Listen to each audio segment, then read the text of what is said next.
I know it's kind of dark, but just figured I'd get on here and do a little reading out of one of my books for you.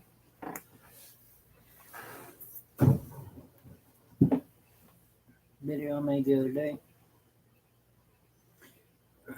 Like, I'm not allowed to. I'm not allowed. Not that I'm not allowed, but some of the books, like, I can't. I can't read them yet. You know what I mean? I still have more books to get. Please donate. Cash App 369 Cats Meow, all lowercase. PayPal at Love and Life 369, all lowercase. Please donate to help the cause, because what you're doing is just helping me get books, man. I mean, literally helping me expand to put more videos out. So please donate. Please help. I'm just going to read some of this on here just for a few minutes. And what I'm really trying to do is I'm trying to start a Patreon to where I read these books on Patreon, but look, until currency just, we need money. We need money because everybody has to have money. Until we don't, we do. So they say money is the root of all evil. No, it's not. It's not. It's what you do to get it, what you use it for, things like that. It's not. Money is no different than dirt. You can use dirt to grow the most beautiful garden in the world that feeds everybody. Or you can use dirt to cover a body. Or you can use dirt in a fight, like pocket sand from King of the Hill, and throw it in somebody's eyes to blind them. It's all what you use it for, baby. Let's go. The Holy Quran.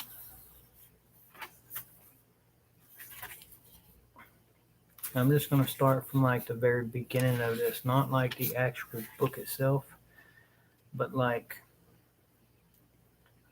um,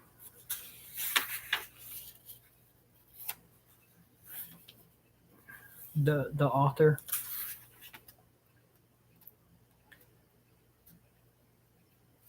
His preface, I'm not going to start on.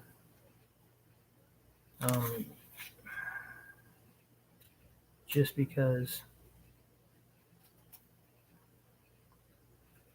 yeah, I will. Yeah, I will. I'll start with a preface.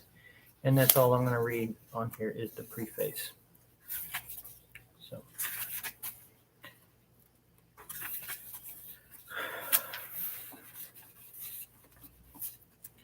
from the preface to the first edition. It is the duty of every Muslim, man, woman, or child, to read the Quran and understand it according to his own capacity. If any one of us attains to some knowledge or understanding of it by study, contemplation, and the test of life, both outward and inward, it is in his duty, according to his capacity, to instruct others and share with them the joy and peace with which result from contact with the spiritual world.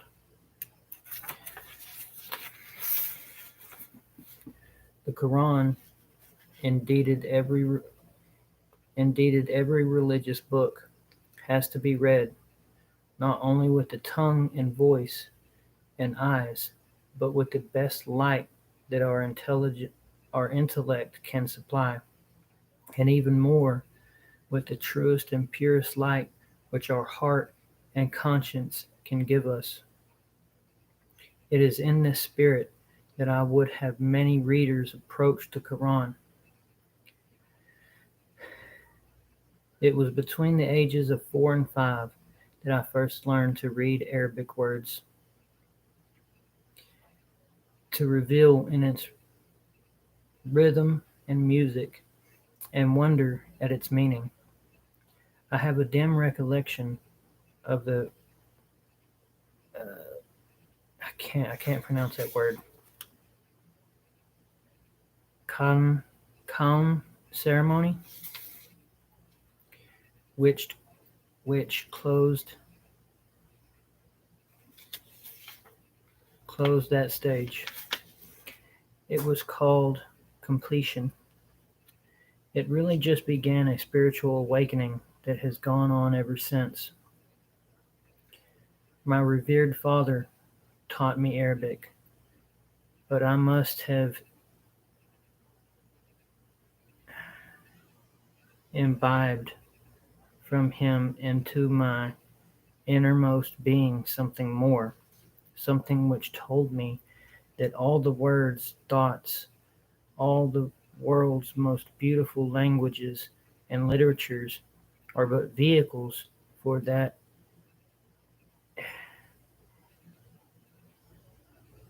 infallible message which comes to the heart in rare moments of ecstasy.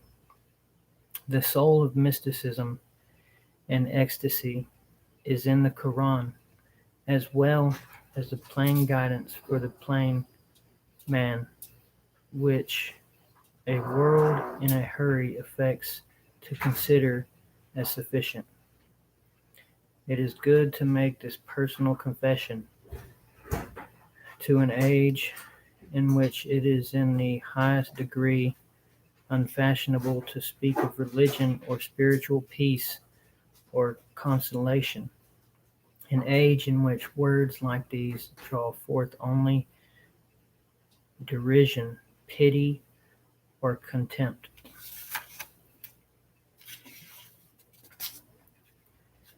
I have explored Western lands, Western manners, and the depths of Western thought and Western learning to an extent which has rarely fallen to the lot of Eastern mortal. But I have never lost touch with my Eastern heritage. Through all my success and failures, I have learned to rely more and more upon the one true thing in all life, the voice that speaks in a tongue above that of all mortal men. For the embodiment of that voice has been in the noble words of the Arabic Quran, which I have tried to translate for myself and apply to my experience again and again. The service of the Quran has been the pride and the privilege of many Muslims. I have felt that which such life experience as has fallen to my lot, my service to the Quran should be to present it in a fitting garb in English. Sorry for my readings. I don't really read it so good. I don't really know English is so good. So I just speak how I can. I'm sorry. I'm still trying to learn, and I'm not very educated. So why did you make me lose my place in this book? That's messed up, man. All right, hold on. I'll get back to it. Put on my headphones, kind of like block out, so I can get in my mindset.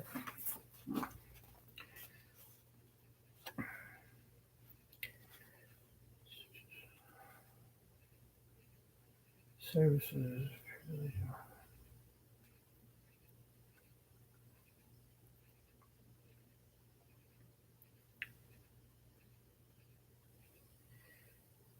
That ambition I have cherished in my mind for more than 40 years.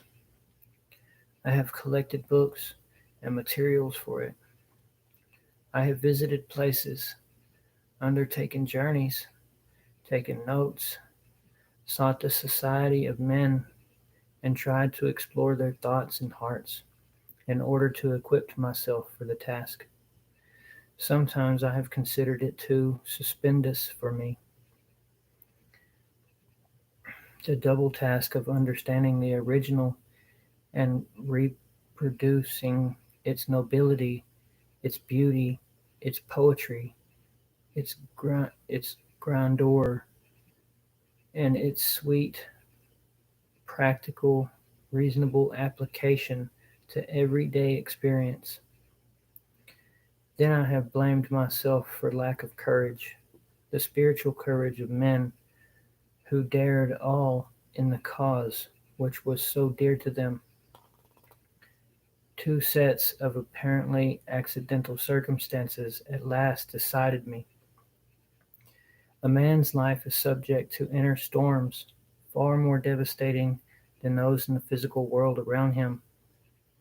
In such a storm, in the bitter anguish of a personal sorrow which nearly unseated my reason and made life seem meaningless, a new hope was born out of a systematic pursuit of my long cherished project. Watered by tears, my manuscript began to grow in depth and earnest itself not in bulk. I guarded it like a secret treasure. Wanderer that I am, I carried it about thousands of miles to all sorts of countries and among all sorts of people. At length, in the cities of Lahore, I happened to mention the matter to some young people who held me in respect and affection.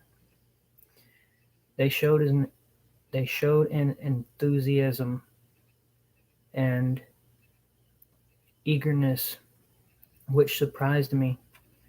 They almost took the matter out of my hands. They asked for immediate publication. I had various bits ready, but not every one complete Sapora, but not even one complete Sapora.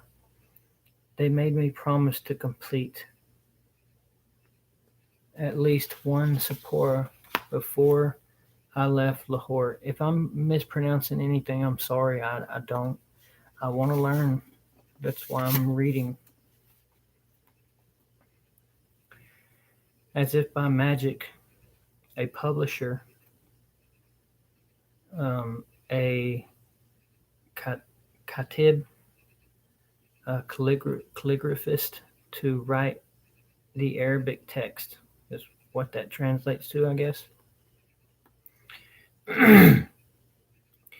An engraver of blocks for such text. A printer was found, all equally anxious to push forward the scheme. Blessed be youth, for it is energy and determination. Where others flinch, rash youth will dare. Gentle and discerning reader, what I wish to present to you is an English interpretation side by side with the Arabic text. The English shall be not a mere substitution for one word for another, but the best expression I can give to the fullest meaning which I can understand from the Arabic text. The rhythm, music, and exalted tone of the original should be reflected in the English interpretation. It may be but a faint reflection, but such beauty and power as my pen can command shall be brought to its service. I want to make English itself an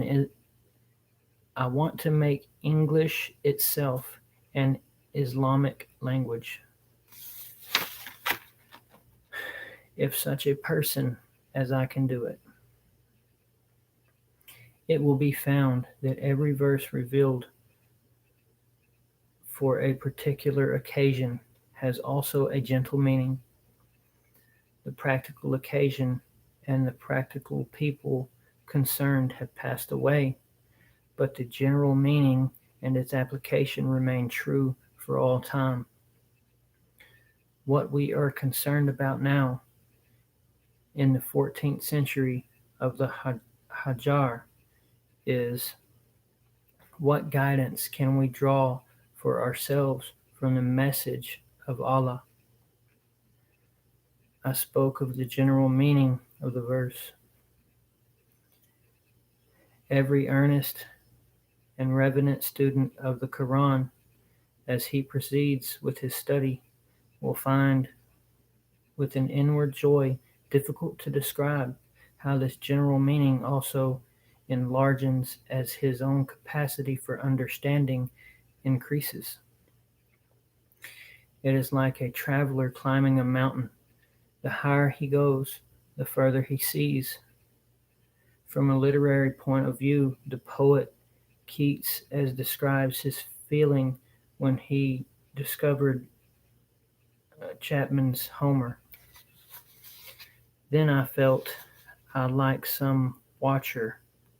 Then I felt I like some watcher of the skies when a new planet swims into his ken, or like stout Cortez when with eagle's eyes he stared at the Pacific, and all his men looked at each other with a wild surmise, silent upon a peak in Darien.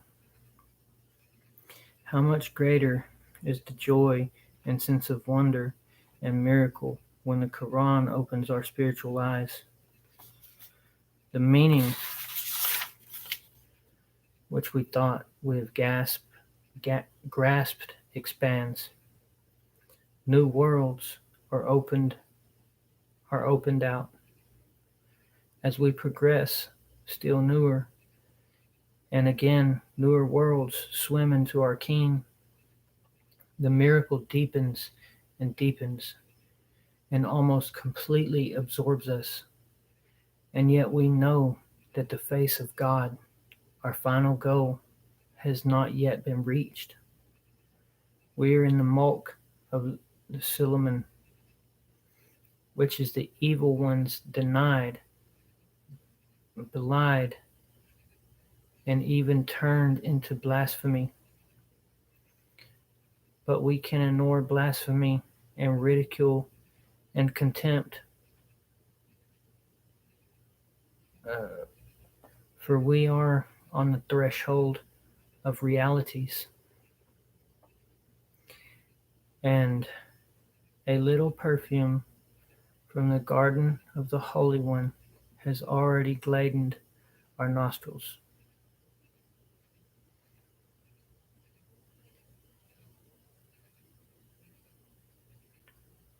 So I guess this was the person who wrote this. I cannot pronounce his name, but I'll go ahead and show it on the screen. Of course, you're not going to be able to see it.